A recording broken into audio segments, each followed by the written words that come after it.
Olá, estamos aqui de volta ao treinamento de formação de discipuladores. Essa é uma etapa muito importante, onde estamos tratando da vida de um discipulador, pois, afinal de contas, aproximar as pessoas de Cristo, ou seja, discipular pessoas para Cristo, requer que nós saibamos muito bem da caminhada. E é por isso que nós estamos tratando muito bem, de forma bastante acentuada, sobre as disciplinas espirituais, baseado no livro Celebração da Disciplina, de Richard Foster. Tudo com vistas a melhorar, a trazer um impacto positivo, a desafiar a que o discipulador trate muito bem a sua própria vida, para que ele possa mostrar qual é o padrão cristão de ser, qual é o estilo de vida de um bom cristão, de um bom discípulo de Jesus. Hoje temos uma disciplina muito especial também, uma disciplina muito valiosa, que é justamente essa. Vamos ver. A disciplina da submissão. Ela é muito importante porque fala dessa necessidade, de atender, ajudar, preocupar-se com o próximo. Cada uma das disciplinas sempre vai oferecer para nós um tipo de libertação. E a libertação que a disciplina da submissão nos oferece é esta de fazermos tudo só do nosso jeito. Nós não estamos obrigados a fazer tudo do nosso jeito. E é isso que a gente precisa entender. A disciplina da submissão vai nos ajudar nesse aspecto. Então vamos lá, vamos correr um pouco aqui nessa disciplina.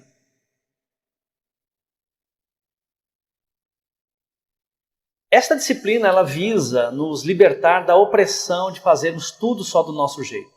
Quase todas as brigas e divisões na igreja acontecem porque as pessoas não têm a liberdade de ceder umas às outras. Na maioria das vezes, não conseguem suportar a ideia de ceder, porque isso significa que em outras palavras, que elas não conseguirão entender que as coisas podem seguir de outra forma. Só a submissão pode dar-nos liberdade suficiente para distinguirmos entre assuntos legítimos e a obstinação da nossa própria vontade. Isso é importante nós tratarmos de início, por quê? Porque às vezes a obstinação de uma vontade é tão grande, mas tão grande, que a pessoa não consegue confiar de que, se outro fizer, sairá bem feito. E quando sai bem feito e não foi aquela pessoa que fez, ela arde em ciúmes, ela não consegue reconhecer, ela consegue apenas dizer, nossa, legal, também conseguem fazer, outra pessoa consegue fazer o que eu faço. Mas no fundo, a disciplina da submissão visa ajudar cada um de nós a entender que as coisas não precisam ser do nosso jeito. A liberdade na submissão. Em outras palavras, todo o ensino bíblico a respeito da submissão concentra-se no espírito com que vemos o semelhante. É o modo como vemos o outro que importa. Nosso próximo não é concorrente, rival ou mesmo um adversário, mas alguém a quem podemos nos submeter para ajudar na caminhada. Então isso é importante nós meditarmos, porque em todos esses versículos aqui, Gálatas 5, 22 e 23, que fala do fruto do Espírito, Gálatas 6:1, Colossenses, Timóteo, 2 Timóteo, Tito, Pedro, todos eles carregam nesses versículos uma essência. Sabe qual é a essência? A essência da submissão baseada na mansidão. Em outras palavras, todos esses versículos lidam com a questão da mansidão. Ou seja, Deus é quem vai dar a resposta em meu lugar. Moisés era o homem mais manso de toda a terra porque, apesar do seu temperamento bastante fleumático, Moisés tinha mansidão porque ele permitia com que Deus respondesse em seu lugar. Era o poder sob controle. E a submissão tem como essência também a mansidão. Uma coisa importante também é que, infelizmente, é bem possível obedecer a alguém sem viver em espírito de submissão. Externamente, podemos fazer o que nos pedem e interiormente estarmos em rebelião contra as pessoas que nos pediram. Isso é um fato, isso acontece muito nas empresas. Se não fosse o salário que nós trabalhamos por ele no final do mês, ganharmos, nós nem obedeceríamos. Então, amados, já parou para pensar que se não há um incentivo financeiro, se não há um incentivo, o que eu ganho com isso, As pessoas não estão livres para se submeter umas às outras. Elas não cedem. A disciplina da submissão, ela vem nos libertar dessa angústia, dessa questão de querer fazer sempre as coisas só do nosso jeito. É importante frisar isso, por quê? Porque se nós vamos discipular uma pessoa, nós temos que estar livres. Nós temos que entender que a outra pessoa também pode contribuir no processo. E juntos seguirmos até Jesus Cristo. Então, eu não posso ser uma pessoa ou ter um estilo de vida agarrado às coisas que estou fazendo. Eu preciso ter um estilo de vida onde eu mostre Jesus Cristo nas minhas atitudes. Afinal de contas, essa imagem que nós temos visto aqui de uma pessoa lavando os pés de outra é bem aquilo que Cristo quer que nós façamos uns com os outros. Na submissão, nós ficamos livres para valorizarmos o semelhante. Seus sonhos e planos passam a ser importantes para nós. Desfrutamos uma liberdade renovada, maravilhosa, gloriosa. Ou seja, a liberdade de renunciar aos próprios direitos pelo bem alheio. Em outras palavras, buscamos ou passamos a buscar o bem do outro. Então, queridos, a disciplina da submissão, ela vem nos ensinar isso. A gente passa a querer o bem do outro. Submissão é isso, é desejar o bem do outro. É eu entender que Deus está cuidando dos meus interesses, porém eu vou cuidar dos interesses de Deus na vida do outro. Porque Deus está atuando todo o tempo ao nosso redor. E eu preciso entender que as pessoas que estão à minha volta estão sendo trabalhadas por Deus. Logo, Deus está trabalhando em mim e em todos à minha volta. Portanto, cuidar do interesse alheio, buscar o bem alheio, buscar que o outro cresça, que o outro amadureça, é muito, muito importante, porque assim estarei me associando ao trabalho de Deus na vida do outro. É um caminho realmente desafiador, porque nossa felicidade não depende de conseguirmos o que queremos. Ela depende do quanto conseguimos compreender que não precisamos trilhar um caminho próprio, onde somos os únicos a serem beneficiados e realizados. A autonegação nos ajuda a dividir a vitória e a conquista com outras pessoas, porque é o fundamento da disciplina da submissão. Então, isso quero comentar o fato de que a autonegação é tudo que Jesus Cristo pede de seus discípulos. Autonegação. Permitir com que eu venha depois. Permitir com que Deus cuide de mim. Esperar em Deus pelas resoluções das questões da minha vida. Antes, contribuir em primeiro momento para a solução na vida dos demais. Permitir com que o outro avance um degrau, colocá-lo mais para frente, ajudá-lo a crescer. Isso é submissão. Isso está baseado na autonegação. Outro fator importante aqui é a autopiedade. Isso aqui, preste bem atenção. Ela resulta da frustração. A autopiedade é resultado da frustração. Ela brota de um espírito enraivecido e melancólico, por não ter alcançado o controle sobre pessoas ou circunstâncias. Ela é destrutiva, ela é viciante, ela aprisiona os sentimentos, cria uma bolha, promove a negação, impede que sejamos produtivos e bloqueia o progresso. Isso é dito, né? Isso é prevenido por Jesus Cristo quando ele fala aqui em Marcos 8, verso 34 e 35, aonde é dito, se alguém, ele está dizendo aqui, convocando a multidão e juntando os seus discípulos, Jesus lhes disse, se alguém quer vir após mim, negue-se a si mesmo. Tome a sua cruz e siga-me, pois quem quiser salvar a sua vida, a perderá. E quem perder a sua vida por minha causa e por causa do Evangelho, esse a salvará. Então Jesus está lidando com essa questão da autonegação para evitar a autopiedade. A autopiedade, ela é muito ruim, porque a pessoa passa a lamber as próprias feridas. A pessoa não se conforma, ela cria uma bolha onde só ela está certa, ninguém mais está correto. Só ela sabe das coisas, ninguém mais sabe de nada. A autopiedade, ela é muito horrorosa. ela danifica a alma, ela impede os relacionamentos sadios, ela cria bloqueios, ela impede a produtividade. Ninguém avança num ambiente onde as pessoas têm ou sofrem, de autopiedade. Isso é importante nós dizermos, porque quando nós vamos discipular pessoas, eu não posso acreditar que só eu tenho a chave que desata os nós.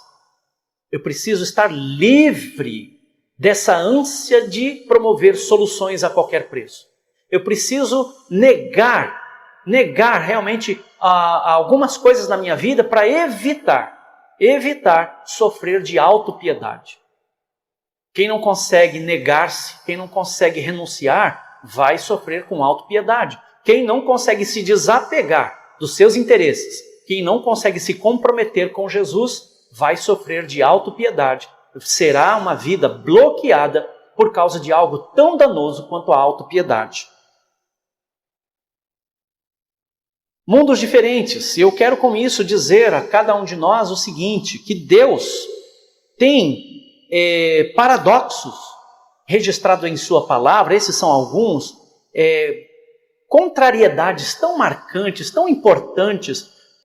Eu quero destacar isso porque nós não podemos viver segundo todo o estímulo que o mundo nos dá. Nós precisamos avaliar se a nossa própria vida está ordenada segundo o que Deus quer, segundo a palavra de Deus. Porque no mundo de Deus, o rico é quem é pobre de espírito. No reino de Deus, quem quer ser o primeiro, será o último, que seja o último. No reino de Deus também, quem quer dar frutos, então deve morrer como uma semente. Jesus diz em João 12, 24, se a semente de trigo caindo na terra não morrer, fica ela só. Mas se ela morrer, ela brota e dá muito fruto. Outra diferença de mundos, entre o mundo de Deus e o mundo dos homens, está aqui. Encontramos descanso em tomar o jugo de Jesus. O jugo parece algo tão pesado, parece a adição de mais preocupações, mas não. O meu fardo é leve, diz ele. Outra coisa, nós reinamos servindo. Quer reinar? Quer ser realmente uma pessoa importante? Então sirva. Nos tornamos grandes ao nos tornarmos pequenos. Então, no mundo que Deus tem, no reino de Deus, nós nos tornamos sempre pessoas grandes, importantes. O primeiro, quando neste mundo somos os últimos. Quando nós somos submissos ao outro, quando nós pretendemos que o outro esteja em melhores condições.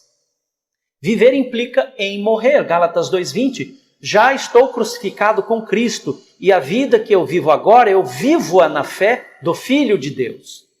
Então, Gálatas 6:20, Paulo diz isso. Morrer, aliás, viver implica em morrer.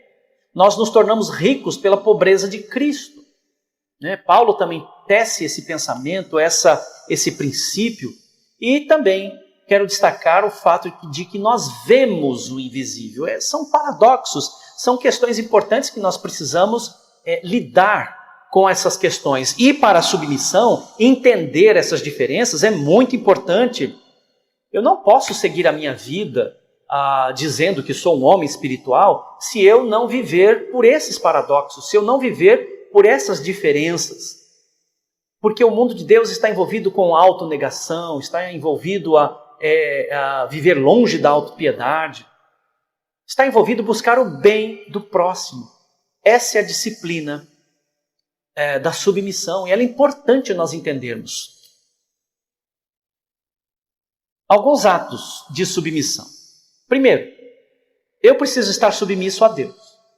Não importa o lugar para onde eu vá, se o espírito de fervor e piedade estiver ausente. Não interessa se eu vou para a igreja, não interessa se eu vou para um culto, não importa se eu vou liderar uma reunião espiritual. Se não houver um espírito de fervor, um espírito de piedade, não importa. E isso só é possível quando eu sou submisso a Deus, quando eu busco a Deus, quando eu quero que Deus apareça, quando eu desejo que Deus se manifeste na minha vida, quando eu rendo o meu corpo para que Ele apareça, quando eu decido amar as pessoas, para que a essência de Deus esteja em mim. A paz de espírito só é encontrada em Deus e na submissão a Ele. Nada que façamos ou mudemos em nós sem Deus trará a quietude e a realização interior tão sonhadas. É importante nós percebermos isso. A submissão a Deus, buscar a Deus, desejar a Deus, está na primeira ordem no coração de um discipulador. Está na primeira ordem no coração de um discípulo de Cristo. Outro ato de submissão é submissão à palavra de Deus. Outros podem falar em nome de Deus, mas nenhum deles poderá nos dar o Espírito, a não ser a palavra do próprio Deus. Os homens divulgam mistérios para impressionar, mas somente a palavra revela as coisas sagradas. Os homens também apontam o caminho, mas a palavra nos dá a força para caminhar. Eles regam, mas a palavra é quem dá o crescimento e o fruto. A palavra de Deus, ela é de suma importância. A submissão à palavra, a busca da palavra, o estudo na palavra. Eu não posso abandonar a bendita, poderosa e graciosa palavra do Senhor. Por mais cansado que esteja, eu preciso me disciplinar a reservar um tempo para a palavra poderosa de Deus. Os cultos em nossa igreja, as reuniões espirituais das quais participamos, elas trazem, nós levamos para essas reuniões os reflexos da nossa vida interior, o reflexo da nossa vida com Deus e também o reflexo da nossa apreciação pela palavra de Deus. É duro você perceber que, infelizmente, vários irmãos não apreciam mais a palavra do Senhor. É difícil você estar num ambiente que se diz espiritual, onde as pessoas não conseguem acompanhar o raciocínio da palavra de Deus, onde as pessoas nem abrem a palavra do Senhor. Então, queridos, é importante você ter um centro divino em sua vida para que a palavra de Deus seja prioridade. E aí, quando você sair de casa em busca da igreja para uma reunião espiritual, para uma liturgia, você se sentirá à vontade, dando continuidade ao seu estudo, à sua leitura, à sua reflexão. Um outro ato de submissão é a família, estar submisso à família. O que isso significa? Como nós vamos cuidar da casa de Deus, ou das pessoas, dos irmãos em Cristo, se nós negligenciamos os cuidados e a submissão aos próprios familiares? Como?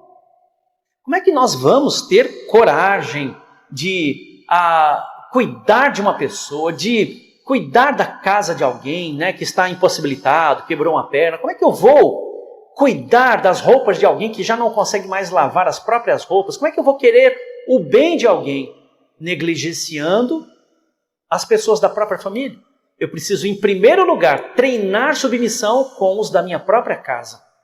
Eu preciso lavar a louça em casa, lavar a roupa em casa, limpar a minha própria casa, servir à esposa, servir aos filhos, servir ao marido, servir aos pais idosos, servir aos avós, submeter-se, permitir com que eles estejam melhor, estejam bem, estejam confortáveis, para só então sair em diligência para cuidar de outras pessoas.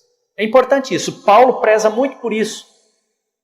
Outro ato de submissão é ao próximo e àqueles a quem encontramos durante as atividades do dia, ou seja, ajudar, compartilhar, estender a mão, ouvir com atenção, dividir uma refeição, apontar o caminho e dar o seu tempo.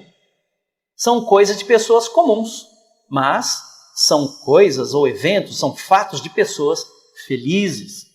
Quando eu ajudo uma pessoa que estou encontrando no mercado, quando eu indico a direção, quando eu levo uma pessoa, quando eu dou carona, quando eu ajudo alguém, isso não apenas me realiza, isso não apenas me dá um conforto emocional. Não pode ser para isso que a gente sirva ao próximo. Mas é para ver o próximo em melhores condições. Às vezes ele está perdido, às vezes ele quer se confessar, às vezes o próximo precisa de um ombro amigo, precisa falar de algo que está espremendo sua garganta, emocionalmente falando. E quando eu dou esse tempo no escritório ou com pessoas que eu encontro que rompem o silêncio, rompem o protocolo e falam conosco sobre algo da sua intimidade, então quando eu ouço em sossego, isso vai dar àquela pessoa conforto, alento, ânimo, esperança, vai fazer com que a pessoa se sinta melhor, se sinta mais encorajada. Isso é importante, esse nível de submissão. Submissão está muito ligado a querer que o outro esteja em melhores condições do que aquele momento. Outro ato de submissão é a comunidade de fé, ou seja, aos irmãos na fé. Aproximar aproximar os irmãos de Cristo é tarefa abençoadora. Isso é discipulado, tá? É compartilhar a vida. Isso é bênção preciosa. Conseguir trabalhar juntos edifica a comunidade da fé. Então, quando eu estou submisso, quando eu quero que a minha comunidade, os meus irmãos cresçam, quando eu ofereço o melhor que eu posso a eles na explanação da palavra, num estudo bíblico, no momento que eu estou dirigindo canções, no momento que eu estou dirigindo o culto, quando eu estou animado, fervoroso, isso faz bem para a comunidade, isso é busca de encorajar os irmãos. Mas isso não pode ser algo falso da minha parte, tem que ser espontâneo. E como é que eu venho à tona espontaneamente, trazendo alegria e contentamento no meio da comunidade de fé? É quando eu pratico isso em casa, quando eu pratico submissão em casa, é quando eu estou em solitude com meu Deus em casa. Vejam, sempre beneficiaremos o próximo, quer os que encontramos no dia a dia, quer a comunidade de fé, quer as pessoas com quem trabalhamos e estudamos, nós sempre vamos beneficiá-las, desde que haja uma prática no quarto secreto, na minha casa, entre os meus queridos. Isso é a disciplina da submissão. Isso é fundamental para a nossa vida. Para finalizarmos, o Cristo vivo, Criador e sustentador da vida, submeteu-se aos homens por amor, para conquistar todos os que se rendem a Ele, com a proposta de que vivam toda a vida abundante oferecida, desde que tenham o coração aberto para esta finalidade. Isto é, imitar a Cristo em seu modo de ser. Traduzindo em miúdos, o próprio Cristo, nosso Salvador, o nosso Senhor, o amado Senhor, Ele se submeteu aos homens, sendo Ele Deus. Não teve esta condição como inegociável, antes se esvaziou e tornou-se em forma de homem. E foi obediente. E obediente até a morte, morte de cruz, pelo que Deus lhe deu um nome que está acima de todo nome, diante do qual toda língua o confessará e todo joelho se dobrará diante dele. Essa é uma realidade espiritual que Paulo fala em Filipenses capítulo 2, a partir do verso 5. Amados, o próprio Cristo se sujeitou para o benefício dos homens. Ele mesmo é a fonte da sujeição. Ele mesmo é a força para nós nos submetermos. E se nós nos submetermos, se nós desejarmos, se nós forjarmos o bem no coração, se nós suprirmos necessidades, se nós nos envolvermos com o próximo, vamos imitar, vivenciar o estilo de vida do próprio Cristo. Isso é importante para nós. Isso é importante nós vivenciarmos. Por quê? Porque não adianta, não é sadio que nós estejamos tão focados em discipular pessoas, mas não vivenciarmos uma disciplina tão boa quanto a disciplina da submissão. Essa é uma disciplina importante, valiosa, interessante, desafiadora, que eu preciso praticar. Olhar para as pessoas não como rivais, não como pessoas que não precisam, nem merecem a minha atenção, mas olhar para as pessoas como alguém que precisa do meu suporte, do meu apoio, caso eu tenha a oportunidade. E mesmo que não tenha, estar à disposição para servir, para submeter-se. Enfim, aguardem e venham, participe com a próxima disciplina espiritual muito importante, que é a disciplina do serviço. Ela completa essas disciplinas exteriores. Ela é muito importante. Portanto, queridos, vamos nos encontrar no próximo vídeo para estudarmos a disciplina do serviço. Deus te abençoe e te guarde. Deus te faça frutificar. Até logo mais!